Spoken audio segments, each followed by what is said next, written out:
reach out to, make the fight. But we didn't know how serious it was. Me and Ryan, we just basically got on the phone. I told him everything I wanted. And yeah, no, I am a competitor. And, when I first started out boxing, when I took it serious and, I was like, this what I'm going to do.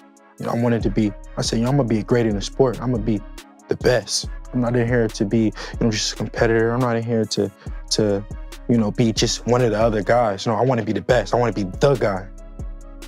So it hasn't, nothing has changed. So the world could just see me face it. But, I'm going to rise even higher than I was before. Now that you're taking care of business, how does you and Devin Haney end? How does that fight go? A knockout. 45 seconds left, Keys. Stay sharp, baby. Bro, I'm real, bro. I'm for real. And put anybody in there in front of me, I'm gonna say the same thing. I'm gonna stop them. Put your money on it. Recently, Keyshawn Davis delivered a big TKO win over Jermaine Ortiz in his junior welterweight debut, and immediately used that stage to call out Devin Haney for a future fight, shaking up the boxing. The you is, you called out Devin Haney. You talked the other day, and I told you what Mickey Bay said about Devin Haney and you fight. I talked with somebody that you might know from when you were younger, Coach Sean from Norfolk, Virginia.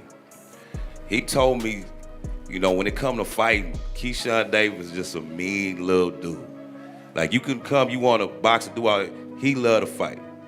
Now, I asked you this about Mickey when it came to Devin Haney. Now that you're taking care of business, how does you and Devin Haney end? How does that fight go? A knockout. Responded directly on social media. Haney replied to the call out aimed at him with a very concise message. Keyshawn, let's do it, signaling that he acknowledges Davis's challenge and isn't dismissing the idea outright.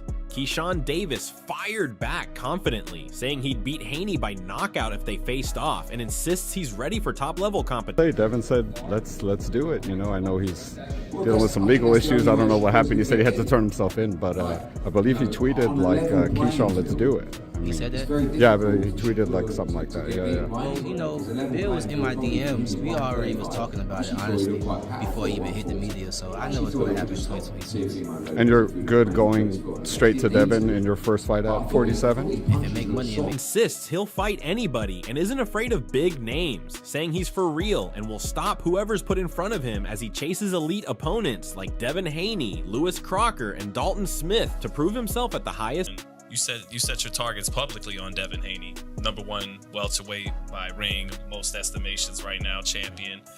Why is that? Why Devin Haney? And you have half the amount of professional fights he has. Do you think that's something? There's enough in it for him when he's. I was 6-0 fighting people with 30+ fights, bro. I don't mean it from that. What I mean is stopping him. Why is he stopping? No, I'm playing. I'm playing, bro.